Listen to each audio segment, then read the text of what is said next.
Brought to you by V-Guard, co-powered by Sensodyne and Vimal. పలుకులలో కేసరి. Associate sponsor Ultratech Cement. Welcome to political Mirchi. మొన్నటిదాకా election code అధికారంలోకి వచ్చాక పాలన యంత్రాంగం ప్రక్షాళనకి టైమే దొరకలేదు. అయితే అందుకే పార్లమెంట్ ఎన్నికలు అయిపోగానే అడ్మినిస్ట్రేషన్ పై ఫుల్ ఫోకస్ పెట్టింది కాంగ్రెస్ సర్కార్. సీఎంఓలో మార్పులకు కసరత్తు కూడా స్టార్ట్ చేశారు సీఎం రేవంత్ రెడ్డి. తెలంగాణలో ఉన్నతాధికారుల బదిలీలు భారీగా ఉండబోతున్నాయా? సీఎంఓలో కీలక బాధ్యతలు మారబోతున్నాయా? ఎలా ఉండబోతుంది రేవంత్ అఫీషియల్ టీం? సీఎంఓలో భారీ మార్పులు, భారీగా ఐఏఎస్ల బదిలీలు, పాలనపై సర్కార్ ఫోకస్. ఎన్నికల కోడ్ ముగియడంతో తెలంగాణలో పాలనపై ఫోకస్ పెట్టబోతోంది రేవంత్ రెడ్డి నాయకత్వంలోని కాంగ్రెస్ సర్కార్. దీనికోసం అన్ని శాఖల్లో కీలక అధికారులను మార్చేయాలి అన్న ఆలోచనతో కసరత్తు జరుగుతోంది. సీఎస్ నుంచి కలెక్టర్ల దాకా అందరి స్థానచలనంతో పాలనను పరుగులు పెట్టించే ఆలోచనలో ఉంది తెలంగాణ ప్రభుత్వం. సీఎంఓతో పాటు మిగతా అన్ని కీలక విభాగాల్లో మార్పులు చేసేలా కసరత్తు చేస్తోంది. డిసెంబర్లో రాష్ట్రంలో అధికారంలోకి వచ్చిన కాంగ్రెస్ పాలనా యంత్రాంగంపై ఫోకస్ పెట్టేలోపే ఎన్నికలొచ్చేశాయి. మార్చిలోనే లోక్సభ ఎన్నికల కోడ్ అమల్లోకి వచ్చింది. దాంతో గత ప్రభుత్వంలో కీలక స్థానాల్లో పనిచేసిన అధికారులను మార్చే అవకాశం లేకుండా పోయింది.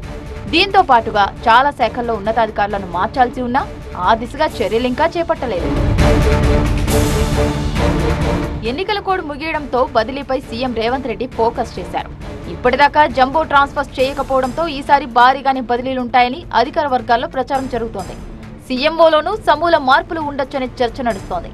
వివిధ డిపార్ట్మెంట్లు, ఇతర రాష్ట్రాల నుంచి డిప్యుటేషన్పై అధికారులను తీసుకువచ్చి సీఎంఓలో ఓఎస్డీలు, సెక్రటరీలుగా నియమించి పలు శాఖల బాధ్యతలను అప్పగించారు. కానీ ముఖ్యమంత్రి ఆశించిన స్థాయిలో వారి పర్ఫార్మెన్స్ లేదనే టాక్ నడుస్తోంది.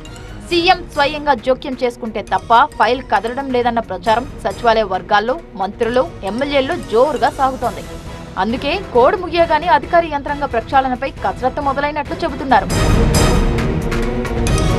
సీఎంఓ అధికారుల్లో కీలక మార్పులు జరగనున్నట్లు గట్టి ప్రచారమే నడుస్తోంది. ప్రస్తుతం సీఎం ప్రిన్సిపల్ సెక్రటరీగా ఉన్న శేషాద్రి కేంద్ర సర్వీసులకు వెళ్లనున్నట్లు సమాచారం. కేంద్ర ప్రభుత్వంలో అడిషనల్ సెక్రటరీ పోస్టుకు CM principal secretary Seshadri empanel అయ్యారు. గతంలో కూడా శేషాద్రి పీఎంఓలో పనిచేశారు. ఇప్పుడు డిప్యుటేషన్ ఖరారు కావడంతో సీఎంఓకు కొత్త ప్రిన్సిపల్ సెక్రటరీ వస్తారని అధికార వర్గాలు భావిస్తున్నాయి. దీంతో పాటుగా ప్రస్తుతం సీఎంఓలో ఉన్న చాలా మంది అధికారుల బాధ్యతలను కూడా మార్చాలని ప్రభుత్వం భావిస్తోందట. మొత్తానికైతే సీఎంఓల మార్పులు భారీగానే ఉండబోతున్నాయన్న టాక్ బలంగా ఉంది. Brought to you by V-Guard, co-powered by Sensodyne and Vimal. పలుకులలో కేసరి. Associate sponsor Ultratech Cement.